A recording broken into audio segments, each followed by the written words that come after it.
Hello sa inyong lahat! Narito na naman si Mami Essie para mag-share na naman sa inyo ng isang masarap na recipe. Masarap na pika-pika at pwede rin din naman pong pang-ulam ang chicken seaweed roll. Pero bago tayo mag-umpisa, kung kayo ay nasa Facebook, don't forget to follow, like, and share. At kung nasa YouTube naman po, wag lang kalimutang mag-subscribe at pindutin ang bell button para lagi kayong updated sa ating mga bagong video. Ngayon, narito po ang ating mga kakailanganing sangkap. Gagawa po tayo ngayon ng chicken seaweed roll. Ito po ay 1 kilong giniling na manok. Ngayon po, pwede naman po kung gusto nyo kalahating kilo lang yung inyong gagawin, nasa inyo po iyon. Mag-a-adjust na lang po tayo sa ating mga ingredients. 1 carrots, 2 sibuyas, siniwa ko lang po ng pinot, 2 egg, 1 tablespoon asin, 2 teaspoon pamintang pinot, 2 tablespoon sesame oil, 1/2 cup all-purpose flour, at ito pong ating chicken corn soup powder. Kung wala po kayo nito, pwede din po yung crab soup powder. Ito po, gagamit din tayo ng 2 tablespoon cornstarch at 2 tablespoon na all-purpose flour. At syempre po, ito yung ating gagamiting seaweed. Okay, umpisahan na po natin yung pagtitimpla.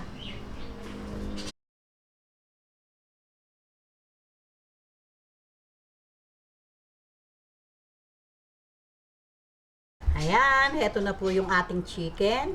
Ilagay po natin tong ating carrots. Ayan, baka naman masyadong marami. Tingnan po natin, napalaki kasi itong aking carrots.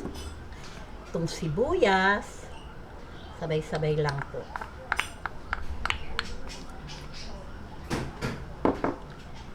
Itong ating chicken corn soup.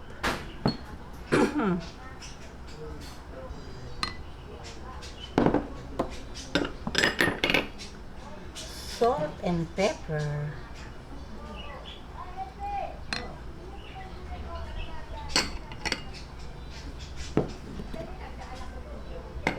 Itong ating all-purpose flour.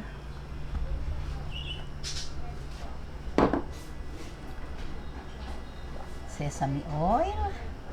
Sabay-sabay lang po lahat.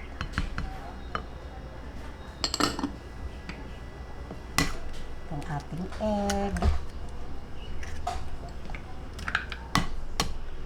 Ayan, ganyan lang po. Tapos, hahaluin lang po natin hanggang sa mag-mix lahat yung ating nilagay na mga ingredient. Ayan, ganyan lang po. Tingnan po natin kung ilalagay ko pa yung carrots. Ngayon, umpisahan na po natin yung pagbabalot. Heto na po yung atin na tinimplang yung ating chicken, at heto naman po yung ating seaweed roll. Ganito lang po. Maglalagay lang po tayo.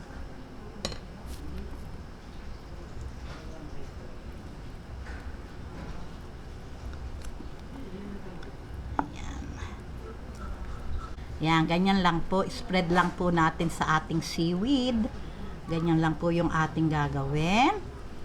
Tapos, atin na po siyang iro-roll. Ayan. Ganyan lang po. Ayan, ikot-ikot. Ito po yung ating tinimplang harina at konting tubig. Papahiran lang po natin tong ating seaweed roll.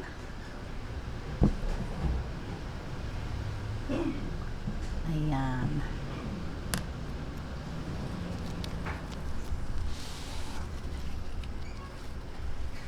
Ganyan lang po yung ating gagawin.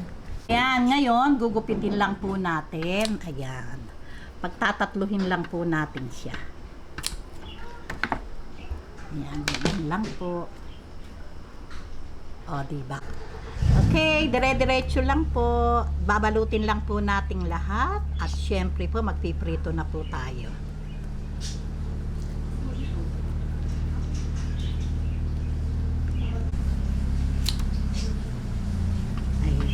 dire-diretso lang.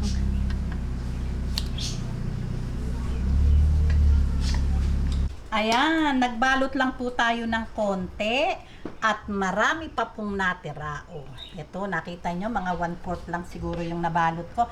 Ito naman po yung ating kakailanganin na pinaghalong natubigan ko agad. Ito po ay 2 tablespoon cornstarch. Ganon din po yung all-purpose flour.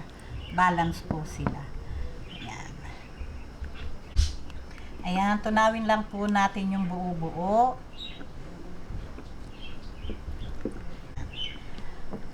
Malabnaw lang po yung ating gagawin. Kasi po ididip natin dito yung ating seaweed roll bago natin sila prituhin. Yan, okay na po ito. Yan. Para lang pong evap. Ayan, ngayon po mainit na po itong ating mantika. Ganito lang po yung ating gagawin. Ididip lang po natin. Ayan, ganyan lang.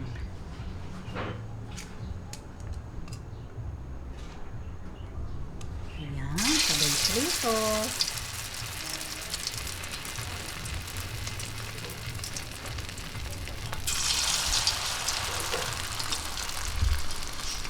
Ayan.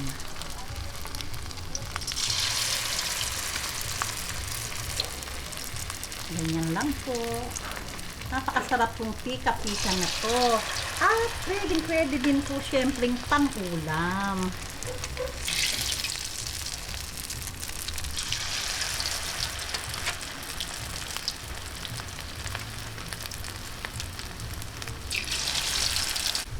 Ayan, hintayin lang po nating mag-golden brown at ready na po ito.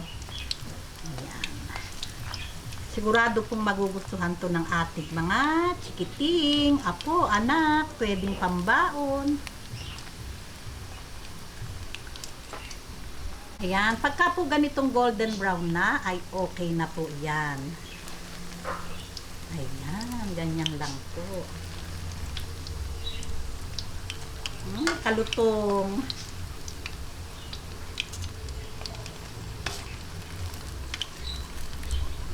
Okay, diretso lang po natin. Tuloy-tuloy na po itong ating pagpiprito. Ganyan lang pong kadali. At syempre po, kikima na po tayo.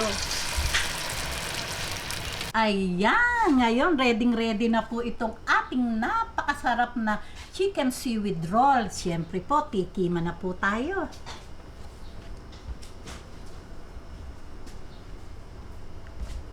Okay, tikima na po tayo. Tuksaw natin.